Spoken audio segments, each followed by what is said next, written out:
कीजिए प्रभु, मैंने ही इस मूड को आपकी शरण में भेजा था, किंतु मुझे क्या पता था कि यह ऐसा कर बैठेगा। नहीं देवर्षि नारद, भूल आपकी नहीं, आपने तो इसे वो मार्ग दिखाया था जो इसके उद्धार का मार्ग बन सकता था,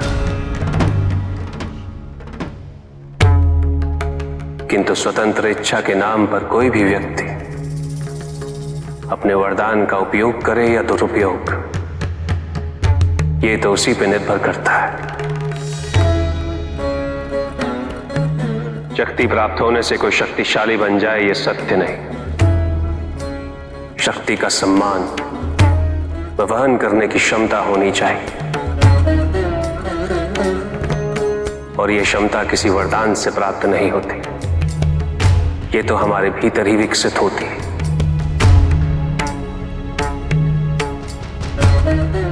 हमारे विचारों से, संस्कार से। तो प्रभु, जो आपकी तपस्या कर आपको प्रसन्न कर लेता है, उसके विचार व कर्म शुद्ध ही होंगे ना। अधिकांश व्यक्ति ईश्वर के प्रति केवल इसीलिए समर्पित रहते हैं ताकि वे अपनी सांसारिक इच्छाओं की पूर्ति कर सकें। उनके विचारों की शुद्धता, उनकी तपस्या केवल भौतिकवाद का माध्यम बन के रह जाती है, उसके परित्याग का नहीं।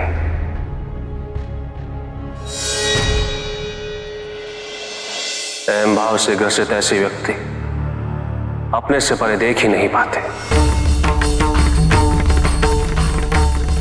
उन्हें जो चाहिए वो इसलिए नहीं कि उससे वो संसार का उद्धार करना चाहते, अपितु इसलिए कि उससे वो केवल अपने परिजनों का उद्धार कर सके। और शक्ति पा लेने के पश्चात उनका असली स्वरूप प्रत्यक्ष होता है, उनके व्यक्तित्व के दोष उभर कर सामने आते हैं। ऐसे व्यक्ति इस भ्रम को पोषित करने लगते हैं कि वही धर्म है, वही नियम है, और उनकी यही सोच उन्हें दायित्व विहीन बना देती है, और वो अपनी शक्तियों को अत्याचार व शोषण का माध्यम बना लेते हैं।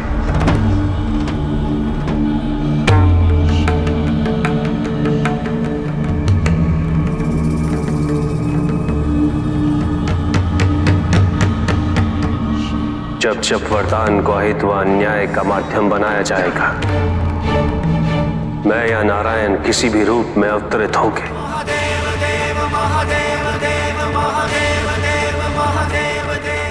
उसका अंत अवश्य करेंगे।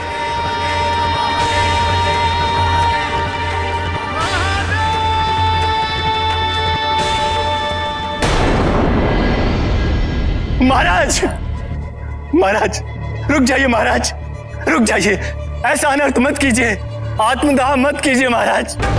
आपके बिना समस्त असुर अनाथ हो जाएंगे। रुक जाइए महाराज, कोई रोको, कोई कुछ बोलो। नहीं, मेरे पास बस यही एक विकल्प बचा है। मैंने अपने पुत्र और पौत्र की मृत्यु देखी है, और अब मैं अपनी आंखों से असुरों का पतन नहीं देख सकता। इस वृद्धावस्था में मैं प्रतिशोध लेने के योग्य नहीं। तो मेरे परिवार के वो लोग जिन्हें मेरे साथ खड़ा होना चाहिए था, वो मेरा परित्याग कर चुके हैं। मेरा जीवन व्यर्थ है, निरर्थक है ये जीवन। आचार्य कुछ करिए, शीघ्र ही कुछ करिए, नहीं तो पितामह आत्मदाह कर लेंगे। नहीं पितामह, रुकिए रुकिए।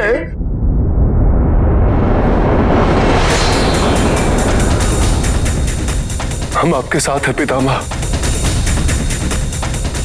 पितामह, हमने अपने पिता और एक भाई को खो दिया है। यदि अब आपको भी खो देंगे तो कोई परिवार में बचेगा ही नहीं। आप ऐसा मत कीजिए पितामह, हम आपके साथ हैं। सत्य कह रहे हो तुम? जी पितामह।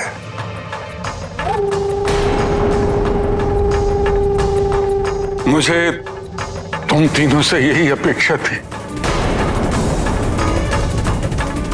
आज जाके तुम्हारे पिता और तुम्हारे भाई की आत्मा को शांति मिली होगी।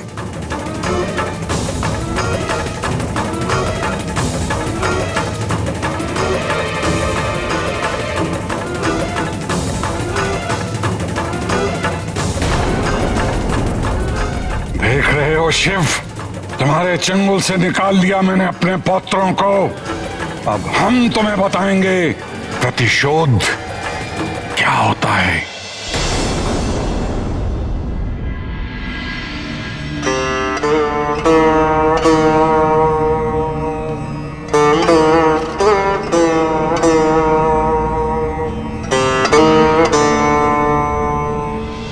इतने व्यंजन, किंतु किसके लिए? कहीं कुमार वापस तो नहीं आ रहे?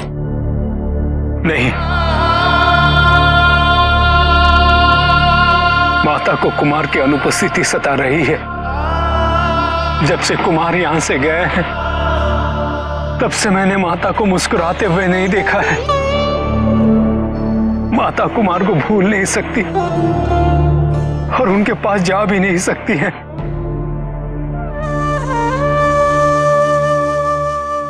कार्तिकेय, देखो भोजन तैयार।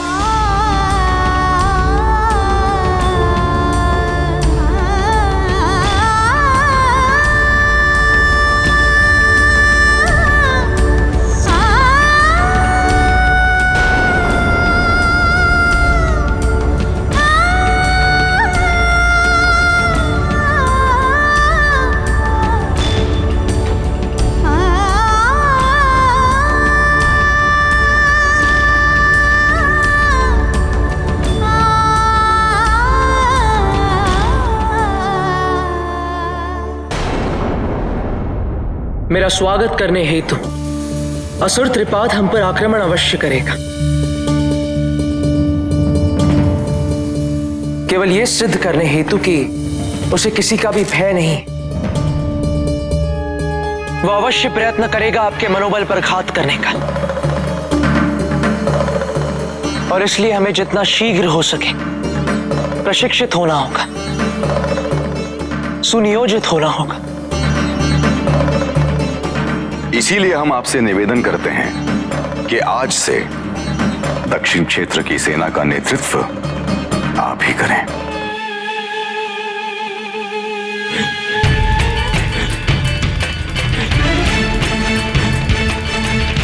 तो ठीक है,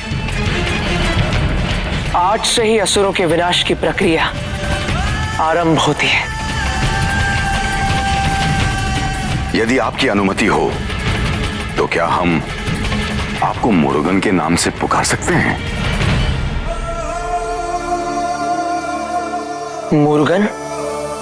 जी, रक्षा करने वाला, न्याय दिलाने वाला, असुरों का वध करने वाला मुरुगन। सेनापति मुरुगन,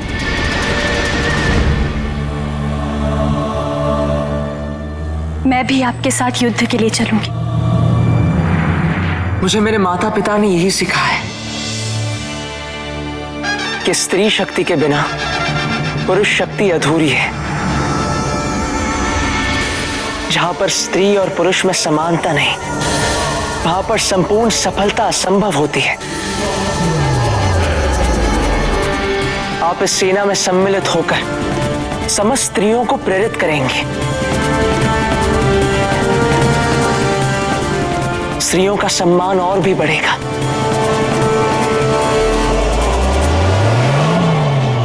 क्या आप प्रशिक्षण हेतु तत्पर हैं?